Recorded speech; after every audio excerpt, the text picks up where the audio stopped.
ಆತ್ಮೀಯ ವಿದ್ಯಾರ್ಥಿಗಳೇ, 2024-25ನೇ ಸಾಲಿನಲ್ಲಿ 10ನೇ ತರಗತಿ ಪರೀಕ್ಷೆ ಸಮಾಜ ವಿಜ್ಞಾನ ಇಂದು ನಡೆಯಿತು.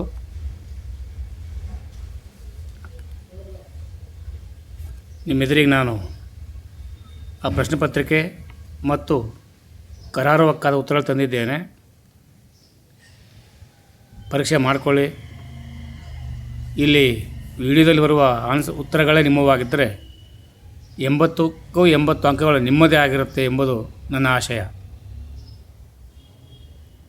ಮೊದಲನೇದಾಗಿ ಹೇಳಬೇಕು ಅಂದರೆ ಪೇಪರ್ ತುಂಬ ಸರಳವಾಗಿತ್ತು. ಎಲ್ಲೋ ಒಂದು 2-3 ಪ್ರಶ್ನೆ ಕ್ಲಿಷ್ಟವಾಗಿರ್ಬೋದು ಅಷ್ಟೇ. ಸಾಮಾನ್ಯವಾಗಿ ಎಲ್ಲ ಪೇಪರ್ಗಳು ಹಾಗೇ ಇರ್ತದೆ.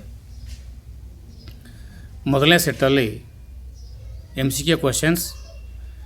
ವಿಶ್ವದ ಯಾವುದೇ ಶಕ್ತಿ ಬಣಕ್ಕೆ ಸೇರಿದ ನೀತಿಯು, ಆಪ್ಷನ್ಸ್ ಯಾವುದಪ್ಪ ಅಂದರೆ ಸಿ ಆಪ್ಷನ್, ಅಲಿಪ್ತ ನೀತಿ.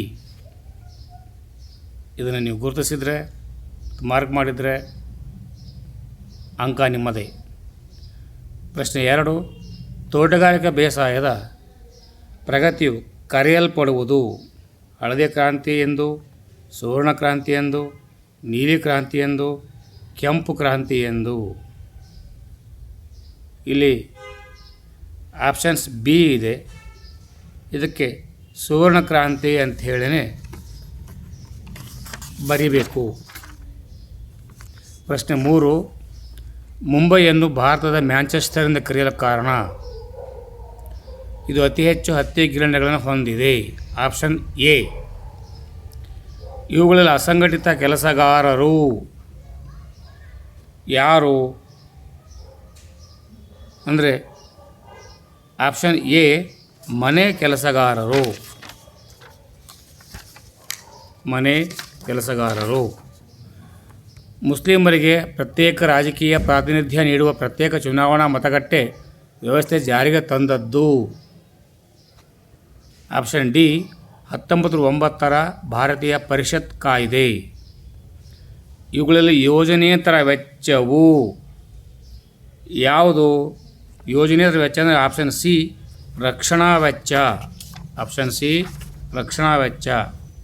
ಪ್ರಶ್ನೆ ನಂಬರ್ 7, ಗ್ರಾಹಕರಿಗೆ ಪರಿಹಾರ ಮೊತ್ತವು 10 ಕೋಟಿಗಿಂತ ಹೆಚ್ಚಾದರೆ ದೂರು ಸಲ್ಲಿಸಬೇಕಾದ ಗ್ರಾಹಕರ ಆಯೋಗ ಯಾವುದು? ಗ್ರಾಹಕರ ಆಯೋಗ ಅಂದರೆ ನಾನು ನಿನ್ನೆ ನಿಮಗೆ ಹೇಳಿದ್ದೆ. ಆಪ್ಷನ್ ಡಿ, ರಾಷ್ಟ್ರೀಯ ಆಯೋಗ. ಆಪ್ಷನ್ ಡಿ, ರಾಷ್ಟ್ರೀಯ ಆಯೋಗ. ಮಹದ್ ಕೆರೆ ಕಾಲಾರಾಮ್ ಚಳುವಳಿಗಳನ್ನು ಡಾಕ್ಟರ್ BR ಅಂಬೇಡ್ಕರ್ ರೂಪಿಸಿದ್ದು. ಇದಕ್ಕುತ್ತರ ಆಪ್ಷನ್ ಎ, ಅಸ್ಪೃಶ್ಯರು ಕನಿಷ್ಠ ಮಟ್ಟದ ಅವಕಾಶಗಳಿಂದ ವಂಚಿತರಾಗುವುದನ್ನು ನಿರೂಪಿಸಲಿಕ್ಕೆ ಡಾಕ್ಟರ್ BR ಅಂಬೇಡ್ಕರ್ ಜಿಯವರು ಕಾಲಾರಾಮ್ ಮತ್ತು ಮಹದ್ ಕೆರೆ ಚಳುವಳಿಯನ್ನು ಆರಂಭಿಸ್ತಾರೆ. ಸೆಟ್ 2, 8 ಪ್ರಶ್ನೆ ಇರ್ತದೆ. ಒಂದೇ ಬಾಗಿಲು ಉತ್ತರ ಬರೀಬೇಕು. ನಮ್ಮ ದೇಶ ಅತಿ ಹೆಚ್ಚು ಉಷ್ಣಾಂಶ ದಾಖಲಾಗಿರುವ ಪ್ರದೇಶ ಯಾವುದು? ಉತ್ತರ ಯಾವ ಪ್ರದೇಶ ಅಂದರೆ ರಾಜಸ್ಥಾನದ ಗಂಗಾನಗರ. ರಾಜಸ್ಥಾನದ ಗಂಗಾನಗರ. ಹೆಣ್ಣು ಭ್ರೂಣ ಹತ್ಯೆ ಎಂದರೆ ತಾಯಿಯ ಗರ್ಭದಲ್ಲಿ ಹೆಣ್ಣು ಭ್ರೂಣಗಳನ್ನು ಹತ್ಯೆ ಮಾಡುವುದು. ಬ್ಯಾಂಕಿನ ಯಾವ ಖಾತೆಯಲ್ಲಿ ದಿನಕ್ಕೆ ಎಷ್ಟು ಬಾರಿಯಾದರೂ ವ್ಯವಹರಿಸಬಹುದಾಗಿದೆ? ಚಾಲ್ತಿ ಖಾತೆ. ಅಧಿಕಾರ ವಿಕೇಂದ್ರೀಕರಣ ಏಕೆ ಬೇಕು? ಹಳ್ಳಿಯ ಆಡಳಿತ ಮತ್ತು ಅಭಿವೃದ್ಧಿಯು ಜವಾಬ್ದಾರಿಯನ್ನು ಹಳ್ಳಿಯ ಜನರಿಗೆ ವಹಿಸಿಕೊಡುವುದಕ್ಕಾಗಿ ಅಧಿಕಾರ ವಿಕೇಂದ್ರೀಕರಣ ಬೇಕೇ ಬೇಕು. ನಮ್ಮ ಸಂವಿಧಾನದ ಯಾವ ವಿಧಿಯು ಅಸ್ಪೃಶ್ಯತಾ ಆಚರಣೆ ನಿಷೇಧಿಸುತ್ತದೆ? ಸಂವಿಧಾನದ 17ನೇ ವಿಧಿ. ವುಡ್ರೋ ವಿಲ್ಸನ್ನರ ಪ್ರಕಾರ ಸಾರ್ವಜನಿಕ ಆಡಳಿತ ಎಂದರೇನು? ಕಾನೂನು ಸಮಗ್ರ ಮತ್ತು ಕ್ರಮಬದ್ಧ ಜಾರಿಗೊಳಿಸುವಿಕೆ ಸಾರ್ವಜನಿಕ ಆಡಳಿತವಾಗಿರುತ್ತದೆ. ಸಾರ್ವಜನಿಕ ಆಡಳಿತವಾಗಿರುತ್ತದೆ. ತೀನ್ ಮೂರ್ತಿ ಭವನ ಹೈಫಾ ಚೌಕ ಎಲ್ಲಿ ಕಂಡುಬರುತ್ತದೆ? ತೀನ್ ಮೂರ್ತಿ ಭವನ ಚೌಕ ನವದೆಹಲಿಯಲ್ಲಿ ಕಂಡುಬರುತ್ತದೆ.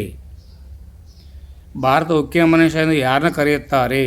ಭಾರತ ಉಕ್ಕಿನ ಮನುಷ್ಯ ಎಂದು ಸರ್ದಾರ್ ವಲ್ಲಭಭಾಯ್ ಪಾಟೀಲರನ್ನು ಕರೆಯುತ್ತಾರೆ. ಸೆಟ್ 3, ಪ್ರತಿಯೊಂದು ಪ್ರಶ್ನೆಗೂ 2-4 ವಾಕ್ಯಗಳಲ್ಲಿ ಅಥವಾ ಅಂಶಗಳು ಉತ್ತರಿಸಿ. 8 ಪ್ರಶ್ನೆ ಇರ್ತದೆ.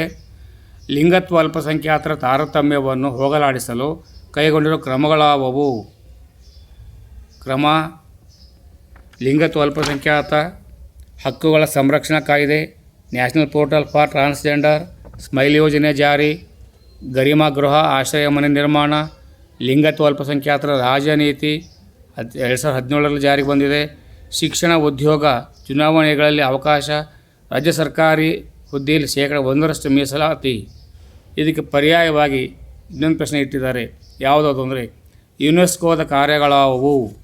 ಅದಕ್ಕೆ ಉತ್ತರ: ವಿಶ್ವದಾದ್ಯಂತ ಶಿಕ್ಷಣ, ವಿಜ್ಞಾನ, ಸಂಸ್ಕೃತಿ ಮುಂತಾದವುಗಳನ್ನು ಪ್ರೋತ್ಸಾಹಿಸುವುದು, ತಾಂತ್ರಿಕ ಶಿಕ್ಷಣ, ಮಾಧ್ಯಮ ತಂತ್ರಗಾರಿಕೆ, ರಚನಾತ್ಮಕ ಚಿಂತನೆ, ಸಾಂಸ್ಕೃತಿಕ ವಿಚಾರಗಳು ಹಾಗೂ ಪರಿಸರ ವಿಜ್ಞಾನದ ಬಗ್ಗೆ ಕಾರ್ಯೋನ್ಮುಖವಾಗುತ್ತದೆ.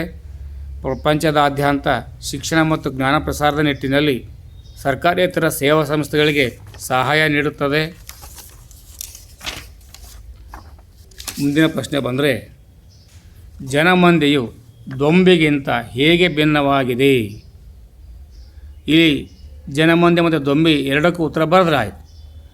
ಜನಮಂದಿಗೆ ಬಂದರೆ ಪೂರ್ವ ಯೋಜನೆ ಇಲ್ಲ, ತಾತ್ಕಾಲಿಕ ಜನಸಂದಣಿ, ಹಿಂಸಾತ್ಮಕತೆ ಇಲ್ಲ, ಹಾನಿಕಾರಕವಾಗಿದೆ, ಕಾನೂನು ಸುವ್ಯವಸ್ಥೆಗೆ ತೊಂದರೆಯಾಗಿಲ್ಲ, ಉದಾಹರಣೆಗೆ ರಸ್ತೆ ಅಪಘಾತ. ದೊಂಬಿಗೆ ಬಂದರೆ ಯೋಜನೆ ಇದೆ, ತಾತ್ಕಾಲಿಕ ಅಲ್ಲ, ಹಿಂಸಾತ್ಮಕವಾಗಿದೆ, ಹಾನಿಕಾರಕವಾಗಿದೆ, ಕಾನೂನು ಸುವ್ಯವಸ್ಥೆಗೆ ತೊಂದರೆಯಾಗುತ್ತದೆ, ಉದಾಹರಣೆಗೆ ಮತೀಯ ಗಲಭೆ. ಏನಪ್ಪ ಅಂದರೆ ಮತೀಯ ಗಲಭೆ. ಇದಕ್ಕೆ ಪರ್ಯಾಯವಾಗಿ ಇನ್ನೊಂದು ಪ್ರಶ್ನೆ ಇಟ್ಟಿದ್ದಾರೆ. ಬಾಲ್ಯ ವಿವಾಹವನ್ನು ನಾವು ಹೇಗೆ ತಡೆಗಟ್ಟಬಹುದು? ಉತ್ತರವಾಗಿ 18 ವರ್ಷ ತನಕ ಮಕ್ಕಳ ಶಾಲೆ ಅಥವಾ ಕಾಲೇಜು ಬಿಡದಿರುವಂತೆ ಶಿಕ್ಷಣ ಅನುಷ್ಠಾನಗೊಳಿಸುವುದು, ಹೆಣ್ಣು ಮಕ್ಕಳ ಶಿಕ್ಷಣಕ್ಕೆ ಹೆಚ್ಚು ಒತ್ತು ನೀಡುವುದು, ಬಾಲಕಿಯರ ಬಲವರ್ಧನೆ ಮತ್ತು ಸಬಲೀಕರಣಕ್ಕೆ ಆದ್ಯತೆ, ಮಕ್ಕಳ ಸಹಾಯವಾಣಿ 1998ರ ಆರಂಭ, ಬಾಲ್ಯ ವಿವಾಹ ನಿಷೇಧ ಕಾಯ್ದೆ 2006ರಲ್ಲಿ ಜಾರಿಗೆ ಬಂದಿದೆ. ಬಾಲ್ಯ ವಿವಾಹ ನಡೆದರೆ ತಪ್ಪದೇ ದೂರು ನೀಡಬೇಕಾದ ಕೆಲಸ ಮಾಡಬೇಕಾಗಿದೆ. ಬಕ್ಸರ್ ಕದನವು ಭಾರತದಲ್ಲಿ ಬ್ರಿಟಿಷರನ್ನು ಬಂಗಾಳದ ನಿಜವಾದ ಒಡೆಯರನ್ನಾಗಿ ಹೇಗೆ ಮಾಡಿತು? 19ನೇ ಪ್ರಶ್ನೆ. ಉತ್ತರವಾಗಿ 2ನೇ ಶಾ ಆಲಂ ಕಂಪನಿಗೆ ಬಂಗಾಳದ ಮೇಲೆ ದಿವಾನಿ ಹಕ್ಕು ನೀಡಿದ. ಶಾ ಆಲಂ ವಾರ್ಷಿಕವಾಗಿ 20 ಲಕ್ಷ ಪಡೆದನು. ಆತನ ನವಾಬ ಕಂಪನಿಗೆ ಯುದ್ಧ ಪರಿಹಾರವಾಗಿ 50 ಲಕ್ಷ ಕೊಡಬೇಕಾಯಿತು. ಮೀರ್ ಜಾಫರ್ ಮಗನಿಗೆ ವಿಶ್ರಾಂತಿ ವೇತನ ನೀಡಿದರು. ಬಂಗಾಳದ ಆಡಳಿತವನ್ನು ಕಂಪನಿ ಮಾಡತೊಡಗಿತು. ರಾಬರ್ಟ್ ಕ್ಲೈವ ದ್ವೀಪಪ್ರಭುತ್ವ ಜಾರಿಗೆ ತಂದನು. ಪ್ರಶ್ನೆ 20. ಗೋವಾವನ್ನು ಪೋರ್ಚುಗೀಸರಿಂದ ಹೇಗೆ ಮುಕ್ತಗೊಳಿಸಲಾಯಿತು? ಅದಕ್ಕೆ ಉತ್ತರವಾಗಿ ಗೋವಾ ಪೋರ್ಚುಗೀಸರ ಹಿಡಿತದಲ್ಲಿತ್ತು. ಇದರ ವಿರುದ್ಧ ನಿರಂತರ ಚಳವಳಿ ನಡೆಯಿತು.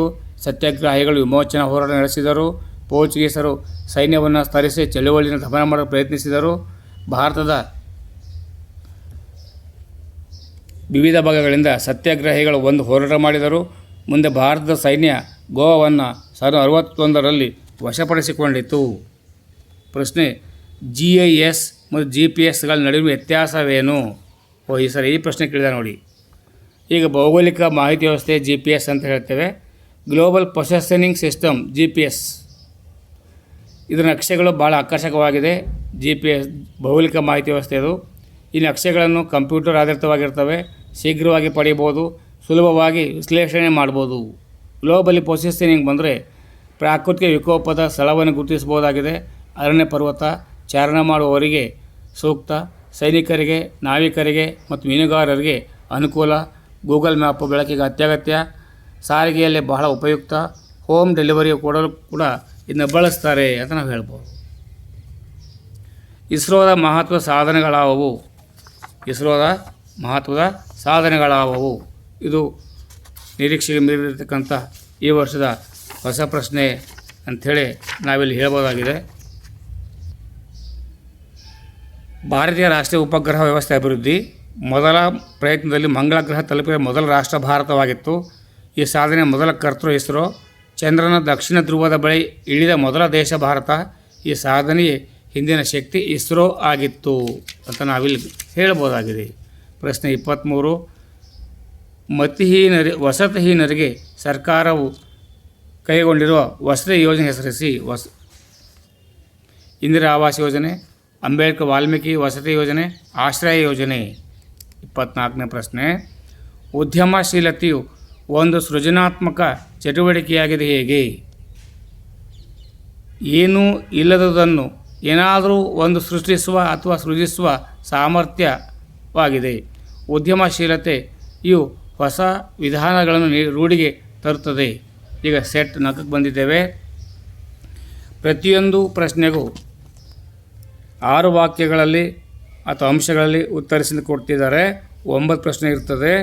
ಮೊದಲನೇ ಪ್ರಶ್ನೆ ಇದರಲ್ಲಿ ಸ್ವಾಮಿ ದಯಾನಂದ ಸರಸ್ವತಿಯವರ ಸಾಮಾಜಿಕ ಸುಧಾರಣೆಗಳನ್ನು ವಿವರಿಸಿ.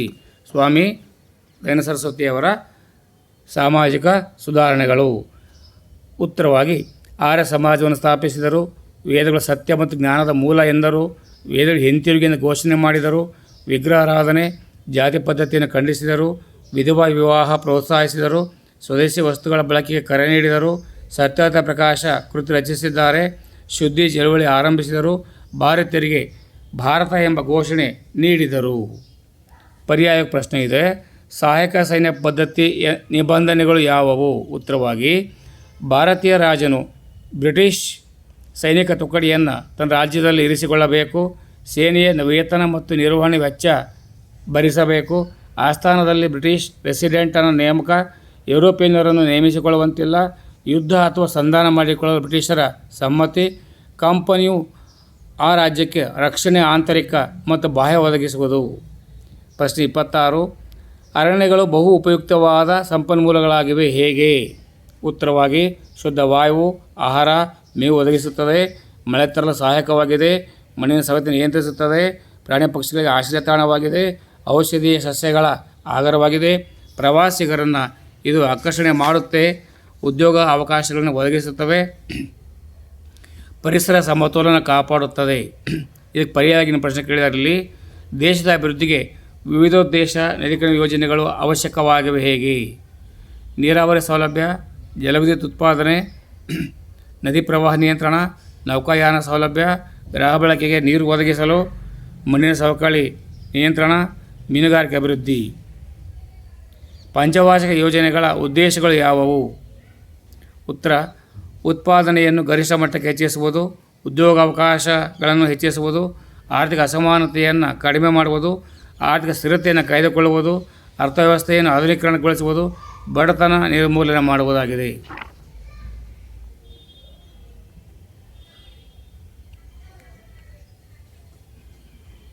ನೋಡ್ಕೊಂಡ್ರಾ ಪ್ರಶ್ನೆ ಉತ್ತರ ಯಾವ್ಯಾವು ಅಂಥೇಳಿ? ಮನನ ಮಾಡ್ಕೊಳ್ಬೇಕು, ಮಂದಟ್ಟು ಮಾಡ್ಕೊಳ್ಬೇಕು. ಹಾಗಾದರೆ ಮಾತ್ರ ಇದು ಸಾಧ್ಯ. ತಾವು ನೋಡ್ಕೊಳ್ಳಿ, ತಮ್ಮ ಗೆಳೆಯರು ನೋಡ್ಕೊಳ್ಳಿಕ್ಕೆ ಕೂಡ ಅವಕಾಶ ಮಾಡಿಕೊಡಿ. ಧನ್ಯವಾದಗಳು.